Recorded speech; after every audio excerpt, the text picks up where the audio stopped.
जब हिंदू धर्म को, बौद्ध धर्म को, सिखों को ये राइट दिया गया है तो आप कैसे मुसलमानों से छीन रहे हैं? तो ये आर्टिकल 26 का ग्रेव वायलेशन है।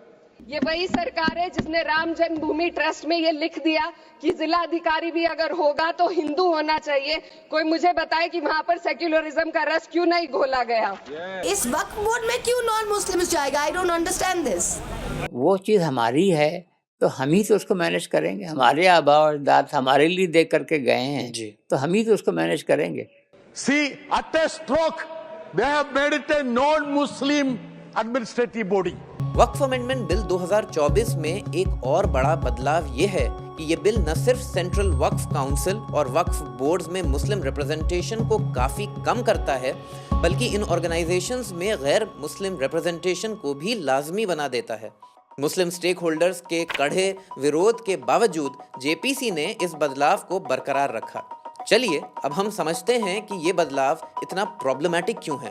पहली बात, ये बिल खुद अपने आप में कॉन्ट्रडिक्शन पैदा करता है। एक तरफ ये बिल गैर मुस्लिम को वक्फ बनाने से साफ तौर पर रोकता है, हालांकि इस्लामी कानून उन्हें प्रॉपर्टी वक्फ करने की इजाज़त देता है और उन्हें इन प्रॉपर्टीज से फ़ायदा भी हो सकता है।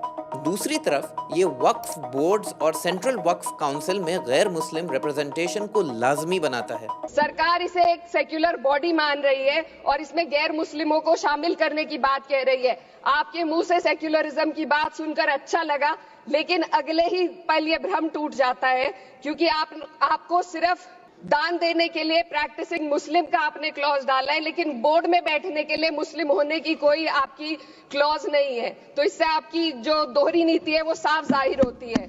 अगर आप सोच रहे हैं कि जिसे इस्लामी कानून या 1995 के वक्फ एक्ट के तहत वक्फ बनाने की इजाज़त है, उसे वक्फ बोर्ड्स का मेंबर क्यों नहीं बनाया जा सकता, तो जवाब साफ है। आप क्या गुरुद्वारा कमेटी के अंदर गैर सिख को मेंबर बना सकते हैं? क्या ईसाई कमेटी के अंदर गैर ईसाई को सदस्य बना सकते हैं?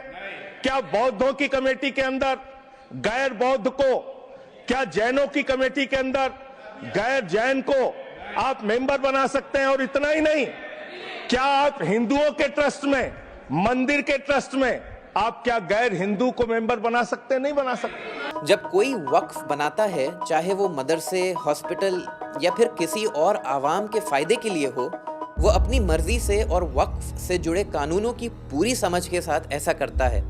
मिसाल के तौर पर, जब एक हिंदू अपनी प्रॉपर्टी वक्फ करता है तो ये उसकी अपनी आज़ादी और ज़ाती पसंद का मामला होता है। इस आज़ादी पर पाबंदी लगाकर बीजेपी सरकार न सिर्फ इंडिविजुअल राइट्स को महदूद कर रही है, बल्कि आम लोगों की भलाई के लिए प्रॉपर्टी डोनेट करने के सिद्धांत को भी कमज़ोर कर रही है। दूसरी बात, ये बदलाव डिस्क्रिमिनेटरी है और साफ तौर पर आर्टिकल 14 जो कानून के सामने सबकी बराबरी की बात करता है और आर्टिकल 26 जो मजहबी समुदायों को अपने मामलात मैनेज करने का हक देता है, उसका उल्लंघन करता है।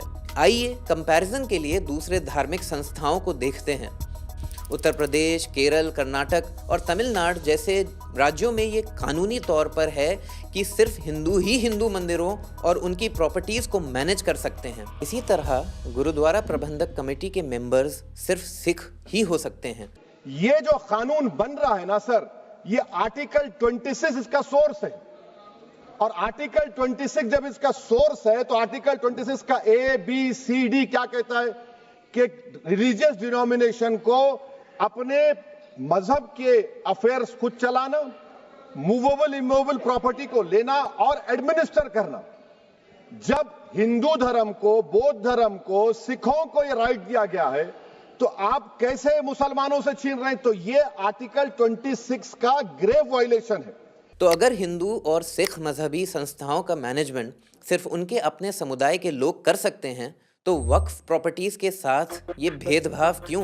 सरकार इस कदम को इस लॉजिक से जायज़ ठहराती है कि गैर मुस्लिम मेंबर्स को शामिल करने से इंक्लूसिविटी और डाइवर्सिटी को बढ़ावा मिलेगा। ठीक है, चलिए हम सरकार के इस तर्क पे भी एक नज़र डालते हैं। इसी लॉजिक के मुताबिक क्या अब मंदिर और मठ मैनेजमेंट बोर्ड्स में मुस्लिम मेंबर्स को शामिल करना लाजमी होना चाहिए ताकि इंक्लूसिविटी को बढ़ावा मिले? पर इस देश में आप जाइए ना, राम जन्मभूमि बोर्ड में बोलिएगा 2 मुसलमान डालेंगे, डाल सकते हैं। आज हमारा जो हिंदू का बोर्ड है, हम डालेंगे मुसलमान उसमें? नहीं डालेंगे। शिरोमणि गुरुद्वारा प्रबंधक कमेटी SPGC, वहाँ पे आप बोलिएगा मुसलमान डाल ले, मुसलमान डाल सकते हैं आप, मानेगा? तो फिर इसमें इस वक्फ बोर्ड में क्यों नॉन मुस्लिम्स जाएगा? I don't understand this. इस तरह डाइवर्सिटी के इस सेलेक्टिव इस्तेमाल से साफ हो जाता है कि ये इंक्लूसिविटी के बारे में नहीं, बल्कि मकसद वक्फ बोर्ड्स को कंट्रोल करना है। See, at a stroke, they have made it a non-Muslim administrative body. If you take 23 members of the Waqf Council, even 13 members can be non-Muslims. Irony यहाँ साफ नजर आ रही है। हिंदू धार्मिक संस्थाओं के बोर्ड्स जहां सरकार का कंट्रोल ना के बराबर होता है, वहां हिंदू ग्रुप्स खुद अपनी सरकार से ये मांग करते हैं कि ये लिमिटेड कंट्रोल भी हटा दिया जाए। लेकिन मुस्लिम धार्मिक मामलों पर पूरा कंट्रोल रखने की जिद बरकरार है। ये डबल स्टैंडर्ड नहीं तो और क्या है।